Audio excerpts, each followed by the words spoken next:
Okay, hey, welcome to the Positive Pomona Production Studio.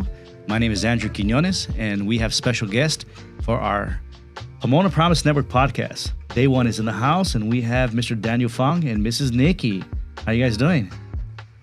Good. I'm good. Yeah, right. thank you. We're doing well. How about yourself? Pretty good, thank you. And I heard you guys were driving through good old LA traffic from El Monte to Pomona, huh? Yeah, we were representing at a Department of Mental Health event today, and we had to make our way over here. Traffic wasn't going to stop us from missing this. That's right. For years I worked in El Monte, and as a matter of fact, I was there on Monday, so I remembered how it was to give at least 30 to 45 minutes of your time just from 20 miles. For many years I did audiobooks. So I don't know. I'm sure you guys probably do a lot of driving, and audiobooks are a great way to spend time, right? Yeah.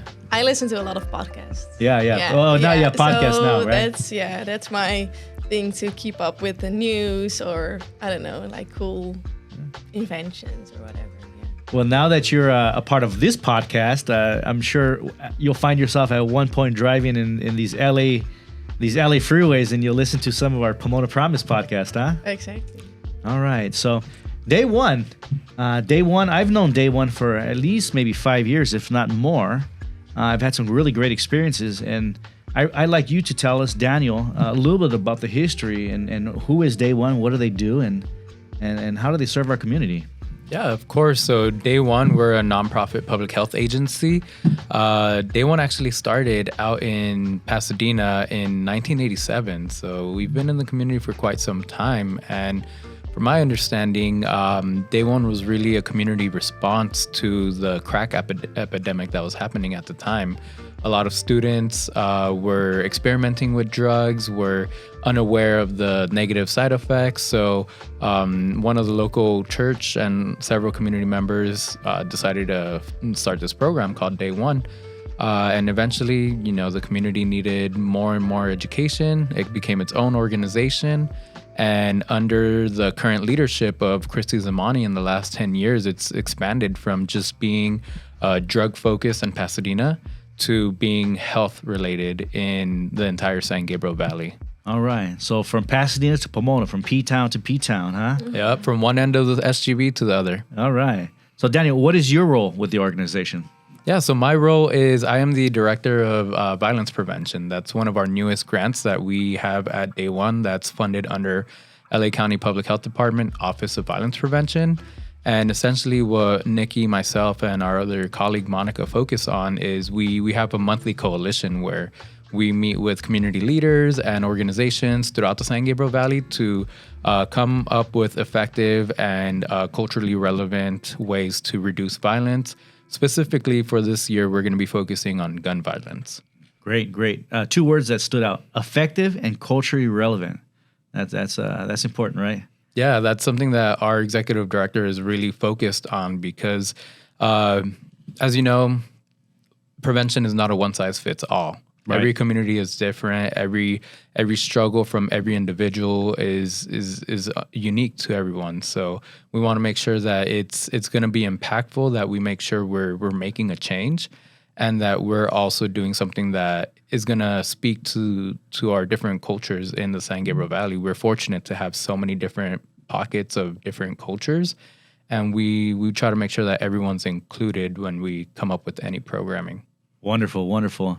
Now, speaking about different cultures, our second guest right over here, Mrs. Nikki, she comes from a place called Holland, right? Yeah, the Netherlands. The Netherlands. That's correct. And so we have a transplant that just loves California, I'm guessing, right? Once you're here.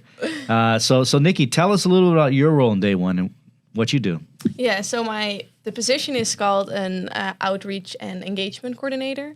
And what I do is I help Daniel with the grants and everything with violence prevention. So I am a lead of the youth advocate program here in Pomona.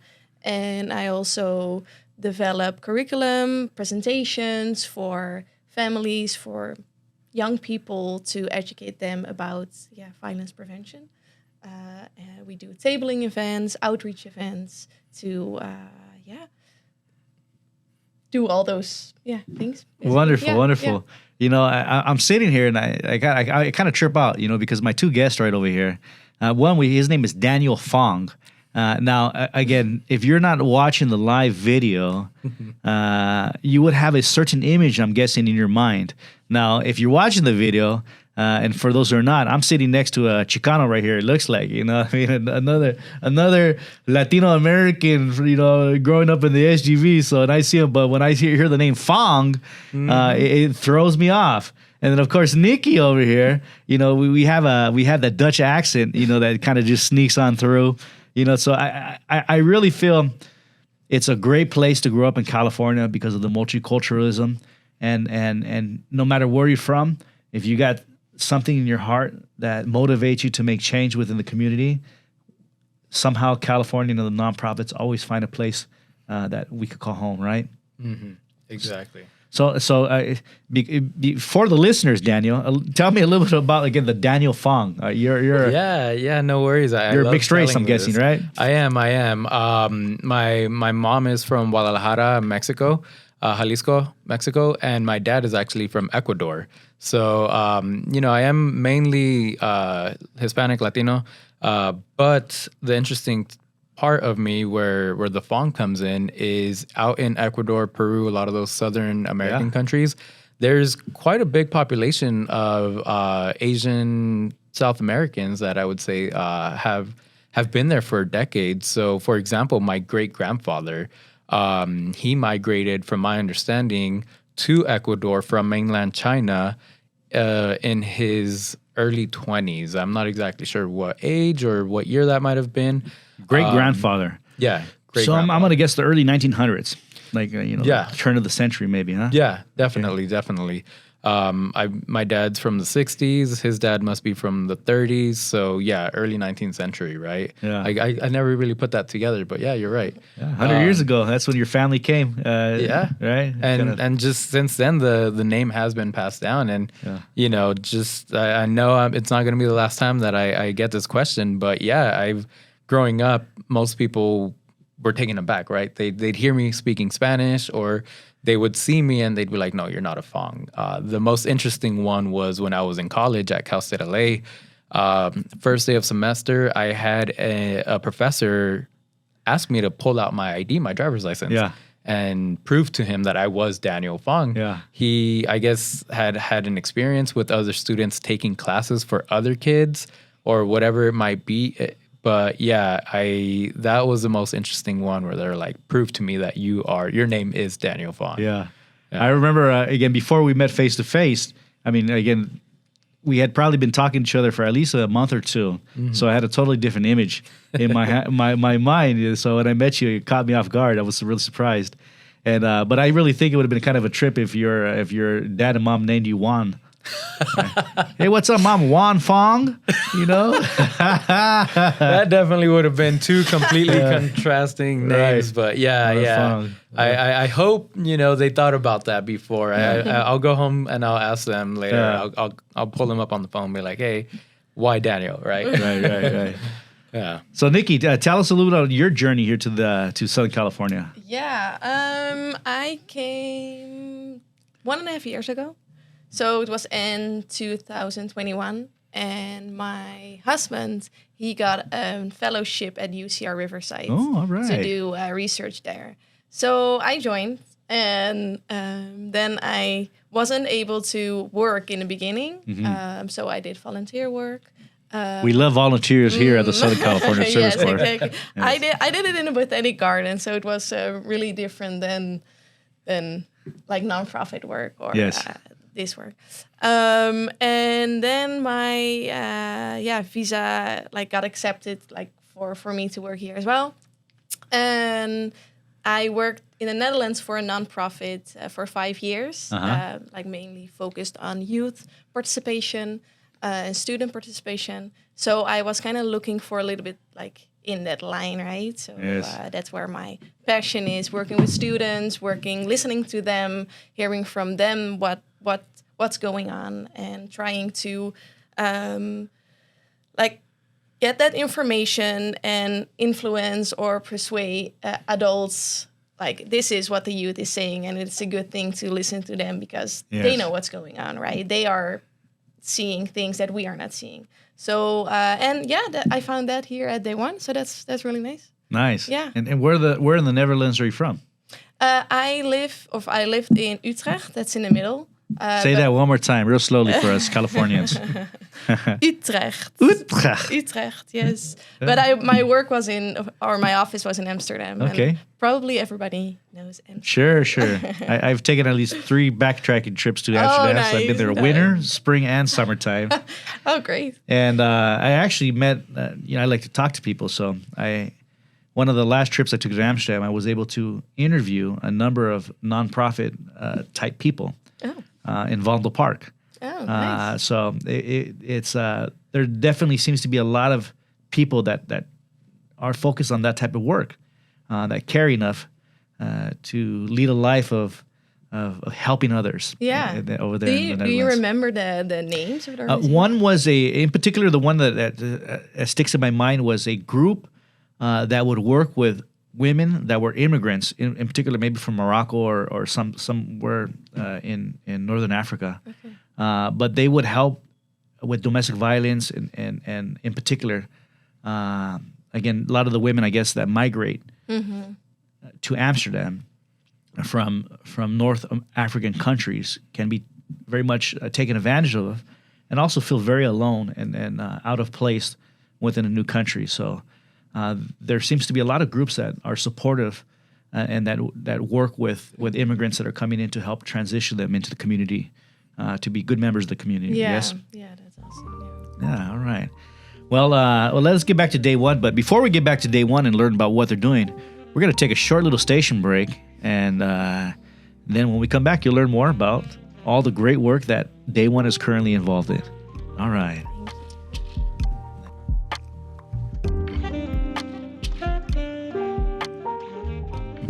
Today's podcast is brought to you by Day One, a nonprofit that serves the San Gabriel Valley.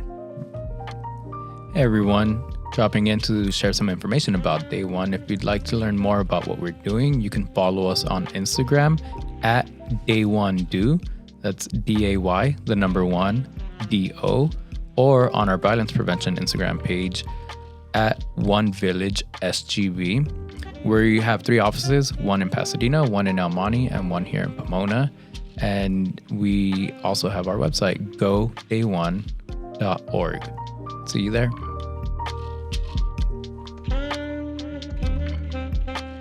Okay, hey, welcome back. We're here at the Pomona Promise Network podcast at downtown Pomona in the Positive Pomona Production Studio. And today we have in studio Mr. Daniel Fong from Day One and his co-host, Nikki. So, Daniel, we learned a little bit about the inception of Day One, how it started in the late 80s, how somebody saw that there was a need to address the drug issues, in particular the crack epidemic that was happening in the 80s.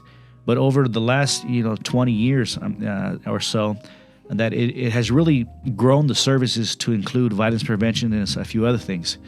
It's 2023. Can you please tell us what is Day One currently involved in? What kind of good work are they doing throughout our community? Oh man, I wish we had almost everyone from our team here because Day One focuses on so many different aspects. Just recently, we wrapped up one of our TOMA initiatives, which was focused on income tax credit and making sure that we help folks get the maximum on their returns, and they would help them essentially do their taxes at no cost for a lot of families, and also make sure that they once again get the maximum. I wish I had the numbers with me, but from my understanding, they help hundreds of families in the San Gabriel Valley. And dollar amount, I can't, I really don't know, but I'm willing to bet it was in the almost hundreds of thousands as well. Yeah. That's just one of our other projects. Our biggest grant at Day One is substance abuse and prevention control.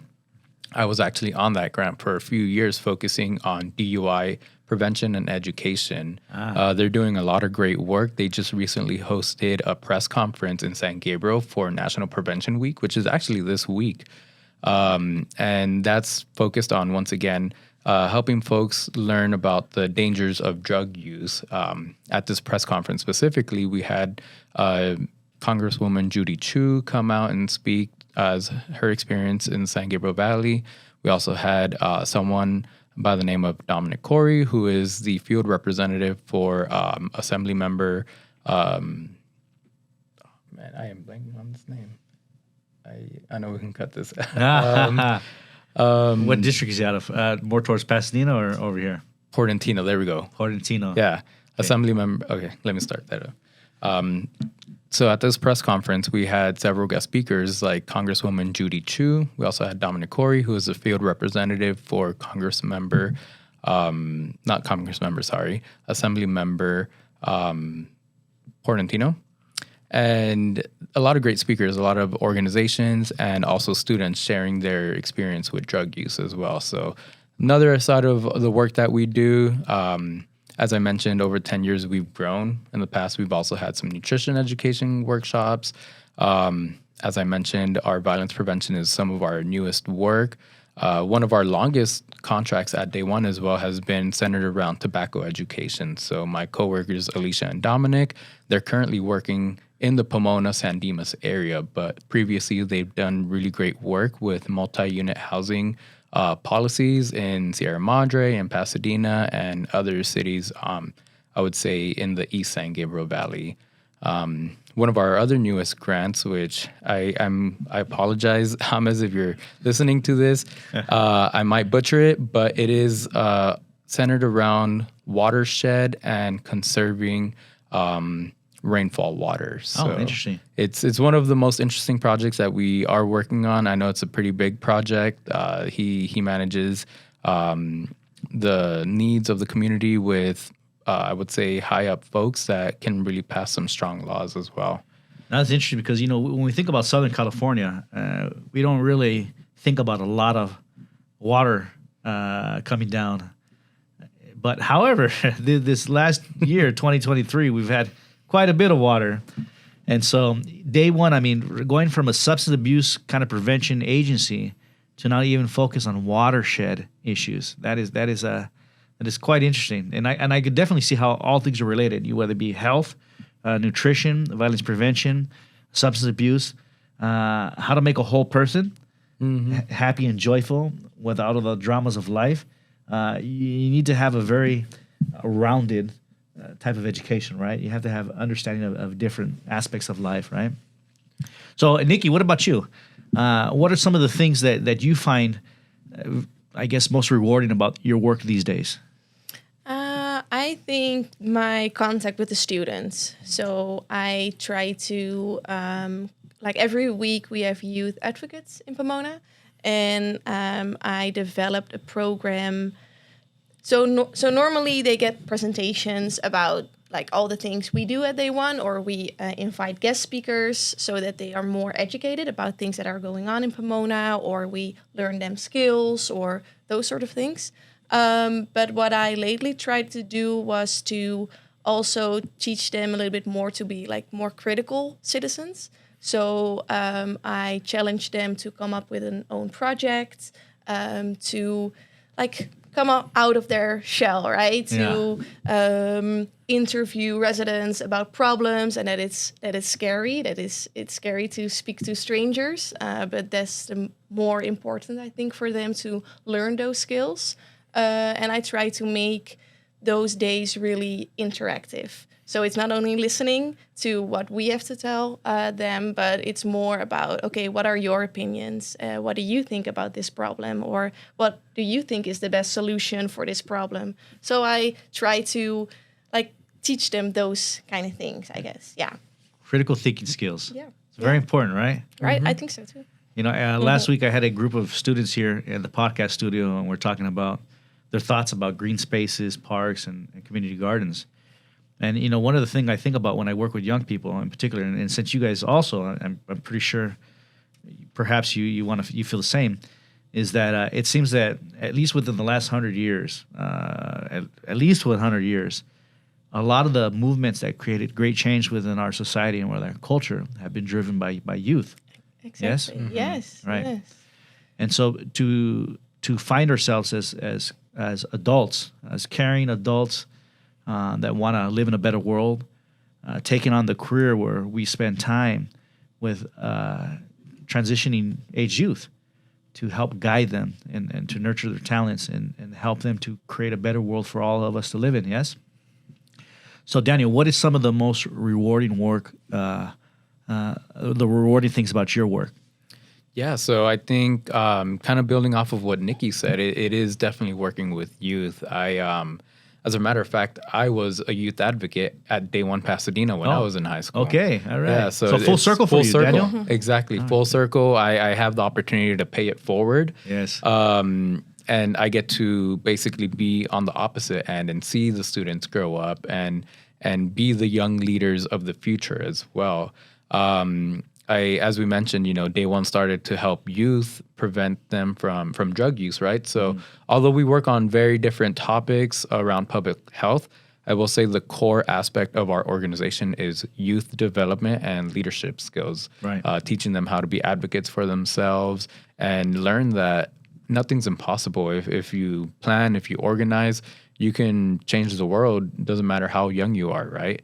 So for me, being a former youth advocate and now being in this role, being able to share my experiences with the new generation is honestly one of the most rewarding things. And I think a lot of us at Day One, we owe it to our executive director. She sees the value in us, and I want to say maybe half of our staff are all former youth advocates. That we went through the program in high school. We went off to college, got our degrees, came back, and she gave us the opportunity to pay it forward as well. And that it always adds to the work that we do when we are a product of that community.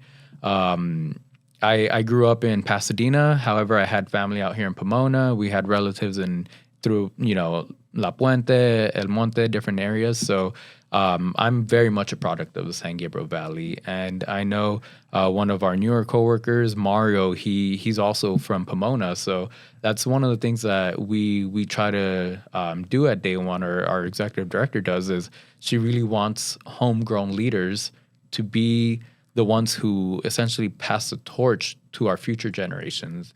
We grew up, we saw how our community has changed and what the real issues are. And we want to give those tools to the next generation so that they build off of the work that we're doing and they keep doing amazing things. That's wonderful. I had a chance to meet your executive director. In particular, the first time when I met her was at the event in Pasadena for Thanksgiving. It was a dinner that welcomed back old participants as well as is bringing in the current participants. And I was able to interview a few of the participants for Day One, and just the feeling of family and togetherness and the joy. It definitely didn't seem just like a corporate organization that it's there to serve, but it felt like a very heartwarming family, just filled with joy to be around each other and to help each other grow. Yeah, once again, that elaborating a little off of that, that's our Thanksgiving dinner where at this point, I don't know how many years we've done it, close to 10 or probably even more. No, definitely more. We invite our alumni and they get to not only interact and learn about what the current youth are working on, but also essentially become a mentor to them as well. It just naturally happens where they get to network, and then they're like, our current students see our former students. I'm thinking of one specifically, Gabby. She, we met her at one of our summer school programs where she was on the verge of getting kicked out at the last school, right? Like almost one of the last opportunities she had in high school. The school district was, I believe, ready to just give up on her. But our director saw something in her and didn't give up on her. And right now she's a teacher's assistant at UCLA. Oh, wow. After graduating Berkeley as well. So it's very inspiring for the current youth to see that and be like, wow, you were labeled as a bad kid and they were ready to give up on you, and now you're amongst the top doing amazing work. And from my understanding, she's working to become a epidemiologist, which All right. we rarely have any in LA County, I would say, let alone from a Latino background, right? Someone who grew up in the hood and knows what it's like to view the world from that perspective of no one they're getting ready to give up on you, right? Yeah, so having yeah. someone like that in that position is only gonna not only serve her but also thousands in the future as well. Right. You know, many years ago, or 25 years ago, I was one of those labeled high risk, high need youth that they wanted to give up on because of the trouble that I was causing. However, you know, a good mentor came into my life and helped steer my life in a positive direction. And when you said the word epidemiologist, again, I don't hear that word too much. We don't hear too many people in that career, but I remember meeting a woman named Billy Weiss. When I started in my 20s and started getting into gang intervention work, I met Billy Weiss, and she was part of the violence prevention initiative, and I forget what the actual organization was called, but she was the first person that I met that was in the position to be an epidemiologist that saw violence as a Public health concern, a public health concern. And for those that don't know what epidemiologists do, can you maybe shine a little light on what an epidemiologist does? I even have a little time saying that word. I have to say it very slowly. So I don't know. Maybe Daniel could tell us what an epidemiologist does. You know, I'm not gonna sit here and pretend like I Should we Google it? No, let's Google it. But I can try. From my understanding, an epidemiologist is someone who looks at data and specifically public health data and sees how that can how we can make programming or work around that to create a safer environment for the future generations as well. But I think Andy just pulled it up right here. So Okay, let's see. Google Dictionary. The branch of medicine which deals with the incident, distribution, and possible control of disease and other factors relating to health. So violence is a disease. And of course, the opposite of disease is harmony. Dis-ease, not being at ease. So, you know, at one point as a gang-involved youth in the 90s, now that as I'm an adult, I could definitely see how violence was a disease, is a disease, and how we can address that as a public health concern by bringing people in to help, I guess, people going through it to navigate to healthy adulthood, I suppose, right? And There's full circle. things that we could do to help people. Exactly. Full circle, Andy. Actually, Billy Wise, from my understanding, was one of the most crucial elements of establishing the LA County Office of Violence Prevention, Yes. which is the grant that we're under. All right. Right. So you Shout just out to shared- Billy Wise. Yeah, shout out to Yeah. Billy Wise. We're actually hoping to have her join one of our coalition meetings in the near future. But yeah, you know, she was very instrumental in shifting that for the county, realizing like, hey, violence isn't something that we can just intervene in. It's not something that we focus on after the fact. It's something that we can prevent. Yes. From intervention to prevention. Right. So luckily she did a lot of great work, and now we have this new Office of Violence Prevention that is focused on that exact process of making sure that we look at violence as a preventative lens, through a preventative lens, and how we can prevent, you know, especially Latino, Black kids of color, to get thrown into that system of just being recycled through jail or of that lens that prevents students from being tossed in jail and come back with no resources, go back into the jail system, right? So rather than intervening and just saying, hey, you know, the crime happened already, now we just got to we got to punish that individual. No, let's try to get to the point where we can prevent this so that it doesn't happen in the future at all. Yes. You know, again, a lot has changed since I've been in high school in the 90s. In the 90s, again, gang intervention and youth violence was on an all-time rise. However, again, with Billy Wise and many of the gang intervention workers throughout LA County, the late 1990s and early 2000s, through Juvenile Justice Crime Prevention Act in particular, the Shifter Cardenas Crime Prevention Act, for the last 20 years, there's been an incredible shift on how we work with, in particular, juveniles within our region. So I don't see the same type of violence that it was happening in the 80s and 90s. Things have changed a little bit. Like I don't see gang members in particular that are pelones that are dressed a certain way. I don't see a lot of these things, and I'm hoping that it was because of the programs that took place that focus on violence intervention and seeing it as a disease and a public health concern, that within the last 20 years there has been a positive turn. And there has been less young people that have been put in jail or killed at an early age. However, we still have several issues within our community, continuing with drug use and violence in different ways. Mm-hmm. I only wish we had more time to really kind of go into the whys behind it. But as we are running out of time, I would like to kind of end off on two notes. One, please share with us, Daniel and Nikki, what are programs that youth or parents of youth can get involved in, and how can they connect with Day One to get involved to improve their life or their family relationships, and two, how do you guys want to see our future unfold? What are some positive things that you see on the forefront that will really help to improve our communities to be better? Yeah, Nikki, would you like to? I can talk a little bit about Heal the Heart, if you. Yeah, So definitely. we came up with a new plan starting this summer already. It's called the Heal the Heart series, where we plan activities that have to do with social connection and healing. So, for example, a sound bath, a yoga.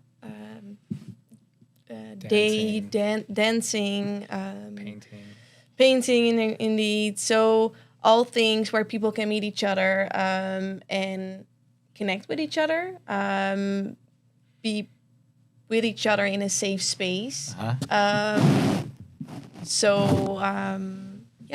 That's something we are starting in Pasadena. I'm not sure on the date when. First Friday of July. Every Friday in July. Okay, yeah. So we're starting with in July in Pasadena with youth. Okay. And then we also want to do it with, for example, only men or only women. So we're gonna have several clusters of events. We also have our youth advocate program. That starts again after the summer. So if youth want to learn things after school with us, and also want to be in a space that's safe with us, also learn things that they don't learn at school, connect with other people that they don't meet at school, then they can join us there as well. All right. Hopefully one day you have some class like that in Pomona too, huh? That's what we're hoping. I think we're planning for November. Okay. November of this year, we're gonna do the same thing like we're doing in Pasadena, just for youth out here in Pomona. So essentially, we're gonna have different cohorts throughout the different cities that we work in. So definitely stay tuned. We'll share more information once we're getting ready to come out. But we're excited to start this summer as well. Right. Mm-hmm. And what other programs? So I say Heal the Heart. Was that Heal the Heart? Heal the Heart. Okay. Any other programs that are open for young people or parents to get their child involved in? Yeah, I think to your question about how can we get involved, or how can we try to prevent violence as well, I think violence is so broad, right? There's so many different aspects of violence, and to the point of not seeing so many gang members anymore, and growing up in a different environment, I 100% agree with you.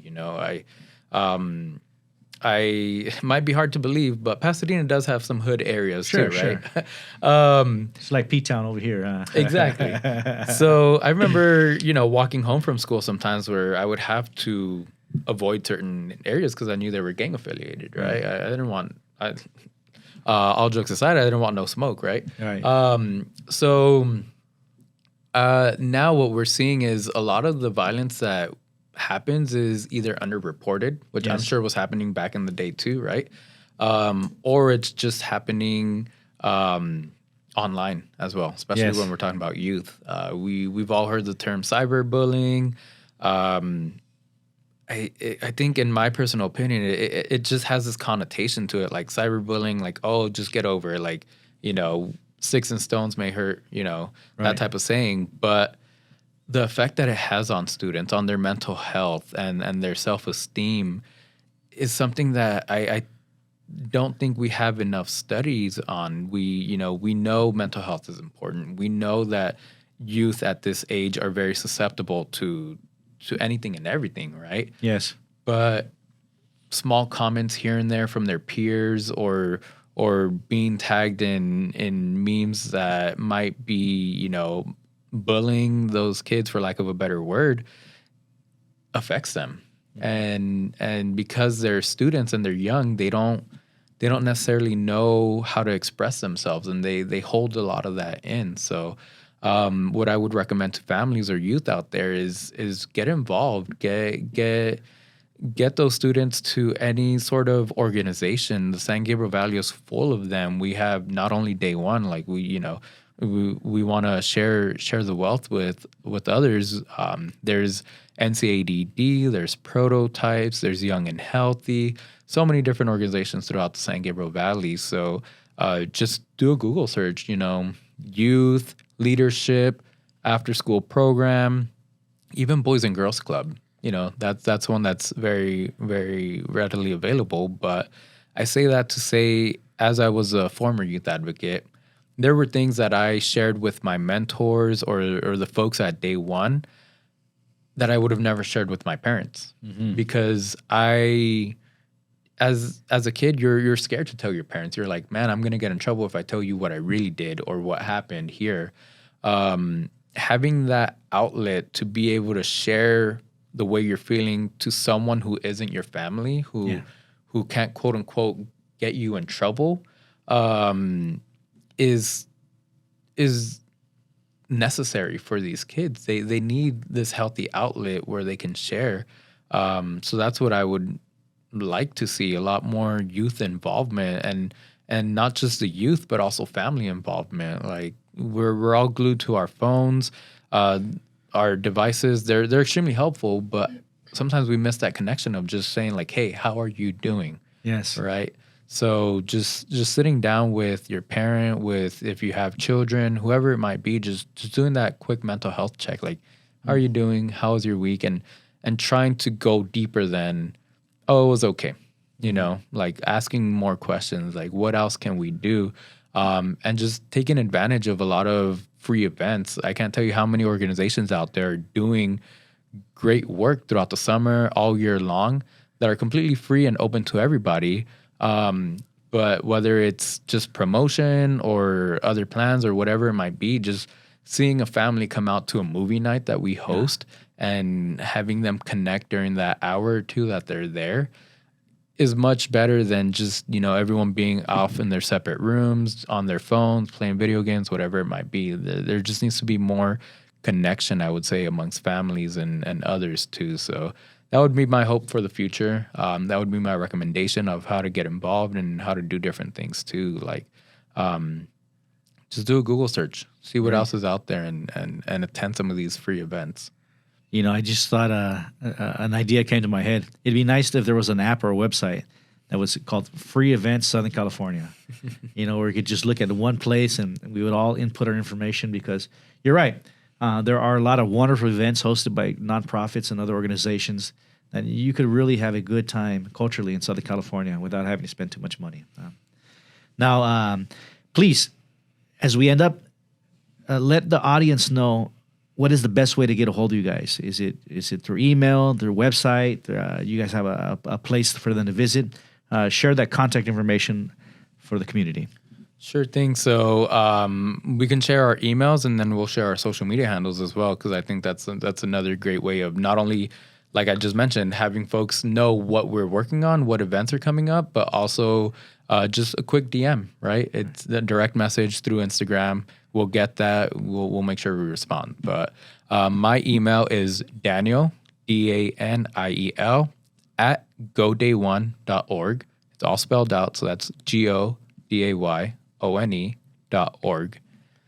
Yes, and mine is Nikki at goday1.org. So Nikki, and then the same as Daniel. Yeah. Yeah. And so for our social media handle, our violence prevention specific one would be at One Village SGV, spelled out. And our general Instagram would be at Day One Do. That's DAY, the number 1, DO. All right. And you guys have 3 locations? Correct. Pasadena. Tell us where that Pasadena location is at. Yeah, so our Pasadena location is conveniently located right across the street from City Hall. So if you've ever been to Pasadena City Hall, we're just to the right, which is the north side. If you've ever gotten a ticket and you've gone to the Pasadena courthouse, we're right behind the courthouse. So sandwiched right between courthouse and City Hall. Now, the second is El Monte. Are you still in the Jeff Seymour Center? Correct. Okay. That's the Jeff Seymour Center. It was previously the Mulhall Elementary School. It's a decommissioned elementary school, which is now a resource hub of nonprofit organizations located right next to the El Monte Airport. So if you do a quick Google search of Jeff Seymour Center, we're one of the rooms in that center. And the third location, of course, here in Pomona, P-Town, in downtown Pomona, yes? Correct. We are here in Pomona. We are very fortunate to have a great partnership with the School of Arts and Enterprise. So we are actually at their foundation room or center, which is off of 2nd Street. If you're familiar to Pomona, that's the Chase Bank building across the street from the Fox Theater. On one of the sides, there is a door that will have Day One branding, and then it'll also have School of Arts and Enterprise branding. So that's where we're located, right in the downtown heart of Pomona. All right. So again, if you're a youngster, you're a high school student, or you're a parent or guardian of a young person, Day One is definitely an organization that you want to get your young person involved in. It helps really to build character and gives a young person a mentorship that really is helpful along the way, yes? Yeah, as I mentioned, I'm a former youth advocate myself. I encourage all students to come to any of our youth advocate programs. They are hosted on different days of the week, so just check our Instagram, see what days they are. But honestly, the things I learned at Day One, and what I would say to any student listening, you won't know the benefits that you're getting from this program until years down the road. For example, public speaking, I will say when I first went to Day One as a high school student, I was kind of shy. I didn't want to, do a lot of talking. But through encouragement and practice, my mentors took me to city council. They told me, just the mayor and the council are just other people. You can do it. You can talk to them, let them know what the issues are. And yeah, that was, I think, the start of just learning how to be a great public speaker and even just going to weekend events and helping them without knowing it. I was developing that skill. So by the time I got to college, I was 100% comfortable advocating for myself. If there was a professor getting a little out of line or students weren't sharing, I was up there doing what I had to do, and it really made me stand out too. So yes. For students out there, come join our program. The more you attend, the more you get out of it, right? We're not telling you have to come every single week. We understand students are very involved this time, whether it's sports, after school curriculars, whatever it might be. But the more you join our program, the more benefit you'll reap in the future. And one of my mentors in the past, named Bernardo Rosa, used to tell me is that 90% of life is just showing up. Mm-hmm. And so we encourage you young people just to show up, and you just never know what's going to happen after that. Yeah. All right, Nikki, you got any shout out comments on your end? So I just want to say that I think sometimes the idea of young people is that, I don't know, they're on their phone, they're like doing things that they don't supposed to do, right? But I think at Day One we trust young people, and I think that reflects in the program. And I think that's important for them, right? That they feel supported, that they feel that they are worth wow, right? So yeah, I think I will end with that. All right. Well, we want to really thank you guys for tuning in to the Pomona Promise Network podcast. And down here at the Positive Pomona Production Studio, it's a mouthful, I know, here in downtown Pomona. Again, we really appreciate you tuning in and learning more about some of the wonderful organizations and the leaders that run them here in our community. So if you find this podcast of value, please remember to like, to share, and to subscribe if you want to hear more. So we'll catch you guys on the streets. See you later, P-Town. Peace. Bye. All right.